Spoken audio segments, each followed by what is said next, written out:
Hello students, how are you everyone? I hope that you will be happy and safe at home. Today we start supplementary book movement.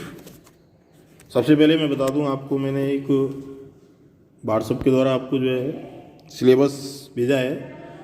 This year दो भागों में बांटा गया है syllabus को, term 1 and term 2। तो term 1 के अंदर जो है सबसे पहले जो मूवमेंट जो अपनी सप्लीमेंट्री बुक है, इसमें जो है अपन के 4 लेसन्स हैं, लेसन नंबर 1, 2, 4 एंड 5। तो today we start lesson number 1, the lost child.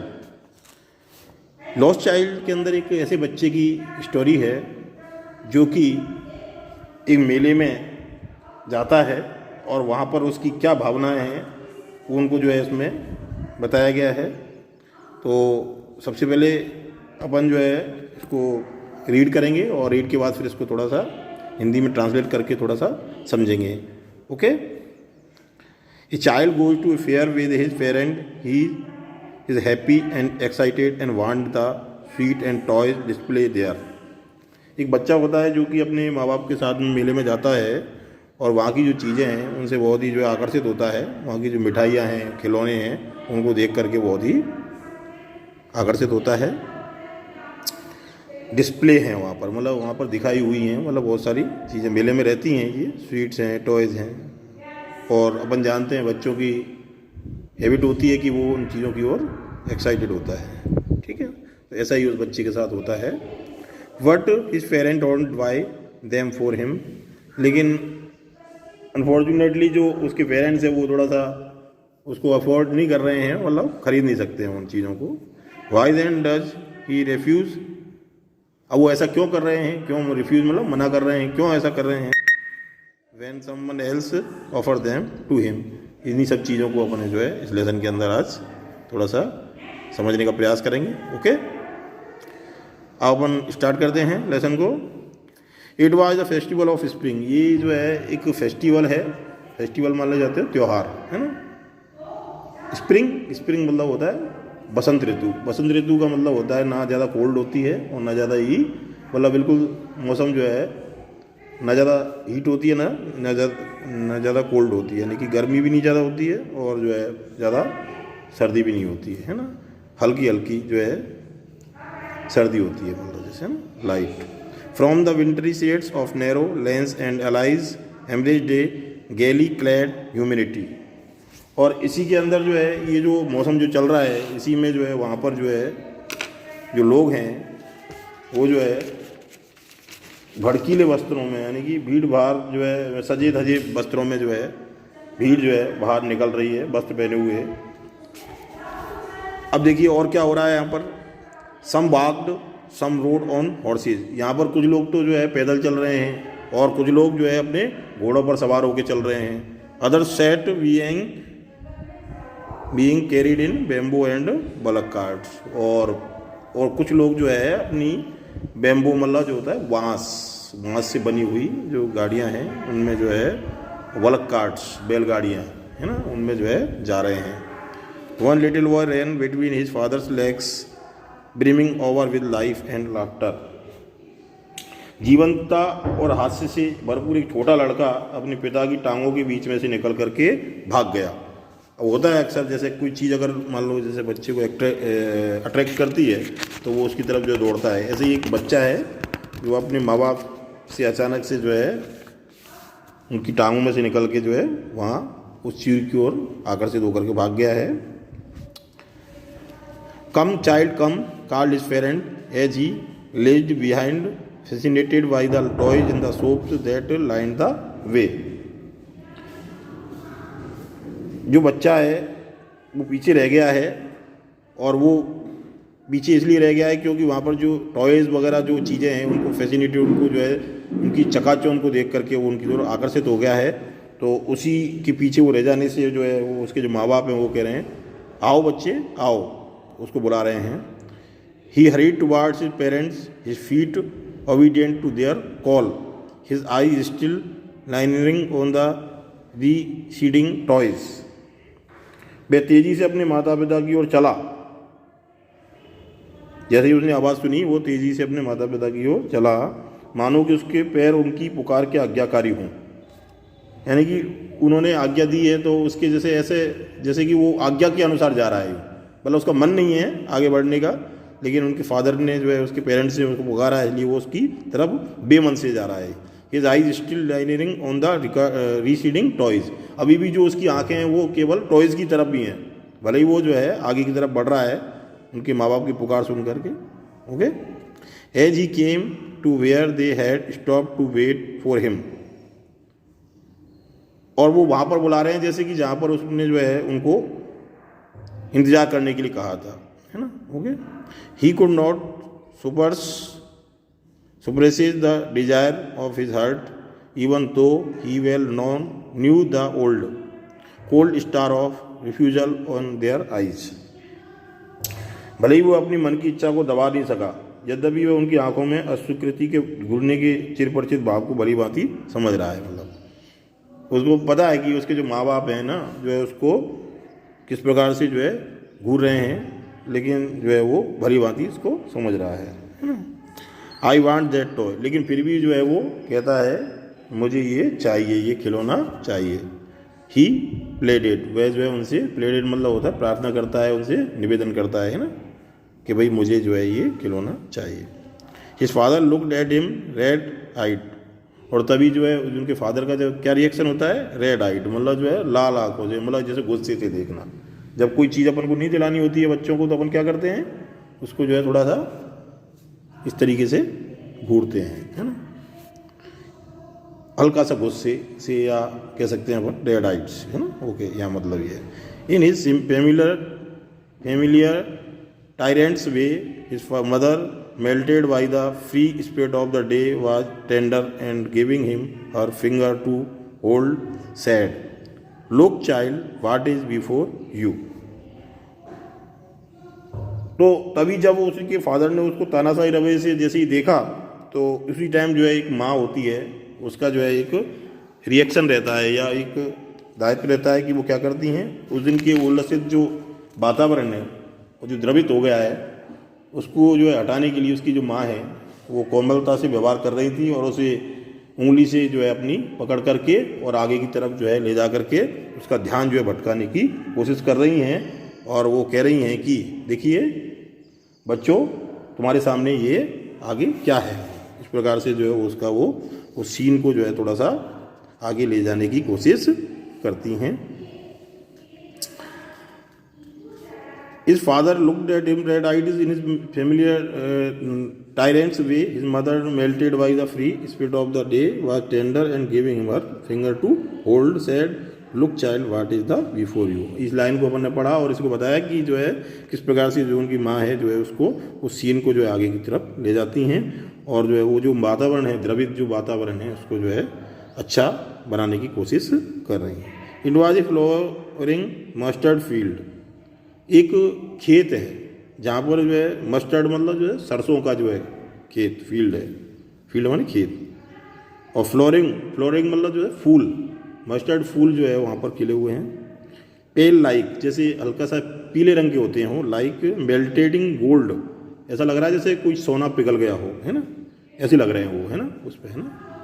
As it shift across miles and miles of even land, जहाँ तक अपन देखते हैं वो अपन को ऐसे की ऐसे ही नज़र आता है, पूरे दूरों तक, मीलों तक, जहाँ तक अपन की नज़र जाती है अपन को इस प्रकार का जो है ऐसा लगता है जैसे सोना पिघल रहा हो और जो दिखाई देता है। ओके, वो अपने जो बच्चा है उसका ध्यान जो है उस दर की तरफ आकर्षित करने की कोशिश कर रही है। A group of dragonflies were bustling about on their gaudy purple wings, और इसी बीच में क्या होता है वहाँ पर ड्रैगन मक्खियाँ जो है काले भौरों का एक झुंड, यानी कि एक ग्रुप माने झुंड, है ना, काले भौरों का एक झुंड अपनी चमकीले बैगनी पंखों से हलचल करता हुआ चल रहा था। फ्लाइज वर वस्टिंग मतलब about on their gaudy purple wings, मतलब चमकीले विंग्स माने पंखों से, है ना। Chasing the flight of a lone black bee or butterfly in search of sweetness from the flowers. और वो जो झुंड है वो किसकी तलाश में जा रहा है? जो फ्लावर्स हैं उनमें जो शहद है, स्वीटनेस है, उसको जो है प्राप्त करने के लिए जो है वो झुंड जो है चला जा रहा है। The child follow them in the air with his gaze. बच्चा हवा में अपनी दृष्टि टिकाते हुए उसके पीछे तब तक चलता रहता है जब तक कि उनमें से कोई अपने पंखों को रोककर आराम ना करने लगे। अब बच्चे की आदत होती है कि वो उन चीज़ों को, जो चीज़ उसको आकर्षित लगती है उसको देखता है। तो द चाइल्ड फॉलो माने अनुसरण करना, यानी कि देखते रहना, है ना। देम माने तब तक। In the year with his gaze, gauge मतलब टिकटक देखना, है ना, किसी भी चीज़ को लगातार देखते रहना, है ना, गेज। टिल माने जब तक। One of them would still it's wing, जब तक कि उनमें से कोई एक जो बटरफ्लाई है वो जो है रुक नहीं जाती है, अपने पंखों से जो है ना, स्टे नहीं हो जाता है उसका। एंड रेस्ट, और जब तक वो आराम नहीं करती है। And he would try to catch it, और तभी वो उसको क्या करता है? पकड़ने का प्रयास करता है। But it would go flapping up into the air when he had almost caught it in his hands. लेकिन जो है तभी जब वो पकड़ने का प्रयास करता है और वह लगभग उसको पकड़ चुका होता है, तभी वह घबराते हुए और फड़फड़ाते हुए ऊपर हवा में वापस जो है चली जाती है। तभी जो है then his mother gave a cautionary call, come child come on the footpath. तभी उसकी जो माँ है उसे सावधान करते हुए, अरे बेटा फुटपाथ पर आ जाओ, मतलब रास्ते पर आ जाओ। क्योंकि जब जैसे ही वो उसको देखता जाता तो हल्का सा वो पथ से जो है इधर उधर हो जाता है। तो उसकी माँ जो है उसको सावधानी रखते हुए और उसको थोड़ा सा बताते हुए कि बेटा अपने जो है पथ पर आ जाओ, यानी कि अपनी जो पगडंडी है, जो रास्ता है, उस पर आ जाइए इधर उधर से, है ना। Come child come on the footpath, मतलब फुटपाथ मतलब जो जिस पे अपन चलते हैं, जो रास्ता होता है उस पर आ जाइए, है ना। He ran towards his parents gaily and walked abreast of them. जो है आओ बच्चों, और जो है वो जो है बताती हैं कि जब ही जो है वो फुटपाथ के किनारे किनारे धूप का जो है वह प्रसन्न पगडंडी पर आओ, ऐसे वो बोलती हैं। इसी के बाद में वह प्रसन्नतापूर्वक अपने माता पिता की ओर दौड़ जाता है। ही रैन मतलब दौड़ जाना, ही दौड़ा, टुवार्ड्स माने ओर। His parents gaily and walked abreast of them for a while.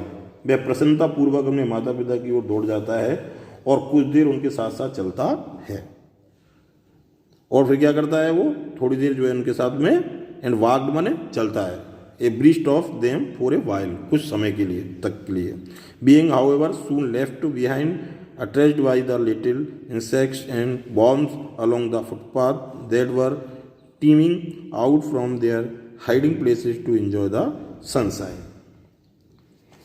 थोड़ी देर के लिए वह उनके साथ में चलता है माता पिता के। इसके बाद हालांकि शीघ्र ही वह जो है फुटपाथ के किनारे किनारे धूप का आनंद लेने के लिए अपने छिपने के स्थानों से बड़ी संख्या में बाहर आते हुए, जैसे ही वो वापस आता है तो थोड़ी देर के लिए फिर वो जो है पगडंडी पर उनके साथ चलता है। और जैसे ही थोड़ा सा उसके बाद उसे देखता है कि जो कुछ इंसेक्ट्स हैं, मतलब कीटाणु, कीड़े हैं जो कि उसके रास्ते में हैं और जो उनका जो छिपने का स्थान है उनसे वो बाहर आ रहे हैं, वो छोटे छोटे कीड़े, उनको जो है देख करके उनको देखता रहता है और उनकी ओर आकर्षित हो जाता है। इसी में जो है आगे बिगिन द इस कम चाइल्ड के बाद में जो है ही जो है एंजॉय द सनशाइन। एंजॉय मतलब आनंद लेता है वो थोड़ा धूप का, है ना। Come child come his parent called from the shade of a grove where they had seated themself on the edge of a walk no ran towards them. तो इसी में जो है आगे जो है जो कीड़े जो हैं उनसे जो आकर्षित होने के बाद वो जो है जैसे ही जो है थोड़ा सा, अब उनके जो फादर मदर हैं, पेरेंट्स हैं, उनको थोड़ा सा ऐसा लगता है कि थोड़ा रेस्ट कर लेना चाहिए। तो वो उनको बच्चों को कहते हैं बेटा आ जाओ, थोड़ा सा रेस्ट कर लो। शेड माने थोड़ा सा छाया में, शेड माने छाया, है ना। इसी में आगे जो है a shower of young flowers fell upon the child as he entered the grove. जैसे ही बच्चे ने कुंज में प्रवेश किया, ताजे फूलों की बौछार उस पर जो है हुई। ये शॉवर माने होता है जैसे अपन जब नहाने जाते हैं तो लेते हैं ना, वो शॉवर मतलब बौछार होना। यंग फ्लावर्स, यंग माने ताजे ताजे, है ना। Young flowers fell upon the child as he entered the grove. जैसे ही बच्चे ने कुंज मतलब जहाँ पर जो फूलों का जो बगीचा होता है उसको कुंज बोलते हैं, तो वहाँ पर जैसे ही उसने बच्चे ने प्रवेश किया तो वहाँ पर जो है वो ताजे ताजे फूल उसकी जो है ऊपर गिरने लगे, और उसने अपने माता पिता को भूलकर वह गिरती हुई फूलों की पंखुड़ियों को अपने हाथों में इकट्ठा करने लगा। एंड फॉरगेटिंग हिज पेरेंट्स, और तभी वो ये भूल गया कि वो उनके माँ बाप के साथ है। He begin to gather the remaining petals in his hands, और वो जो गिरती हुई जो पत्तियां हैं उनको जो है इकट्ठा करने की कोशिश करने लगा। But low he heard the cooling of Dobbs and rain towards his parents. लेकिन अरे तभी उसे फाख्ताओं के गूंजने की आवाज़ सुनाई दी। जब वो फ्लावर्स की जो पंखुड़ियाँ थी उनको जो है इकट्ठा कर रहा था, तभी उसको जो है एक फाख्ता जो होता है ना, कूलिंग ऑफ डब्स माने फाख्ता, है ना, rain of towards his parents shouting the dub, और तभी जो है चिल्लाता हुआ अपने माता पिता की ओर दौड़ा, फाख्ता ऐसे करके वो जो है raining petals dropped from his forgotten hands. अपने हाथों को तो वह अपने मानो भूल ही गया हो, और बरसती हुई पंखुड़ियां उसके हाथों से गिर पड़ी। और जैसे ही उसने फाख्ता की आवाज़ सुनी तो उसकी जो बरसती हुई जो पंखुड़ियां थी उसके हाथ से जो है नीचे गिर गई। ओके, इसके बाद में जो है come child come they called to the child, तभी जो है उनके पेरेंट्स से बोला, आओ बच्चे आओ। Who had now gone running in wild capers round the banyan tree. आओ बच्चे आओ, और उसे पकड़कर वे उस सक्रिय और घुमावदार पगडंडी पर चल पड़े जो सरसों के खेतों से होकर मेले की ओर जाती, which lead to the fair through the mustard fields. और फिर बच्चों को जो उनको जो है आओ बच्चे आओ ऐसे करके उनके हैंड को पकड़ करके और वापस जो है वो अपने पूर्व जो पगडंडी है उसकी ओर तरफ लेके आते हैं, और वो जो कि पगडंडी जो है एक मेले की तरफ जो है जा रही होती है। तो इस प्रकार से अपन ने जो है आज ये थोड़ा सा इसको लेसन को पढ़ा। इसकी कुछ मीनिंग्स में जो है इसमें व्हाट्सएप के द्वारा भेजूंगा, उनको आप पहले लर्न करना, और लर्न के बाद ही इस वीडियो को देखना, उसके बाद में थोड़ा सा आपके इसमें समझ में आ जाएगा। Okay, thank you.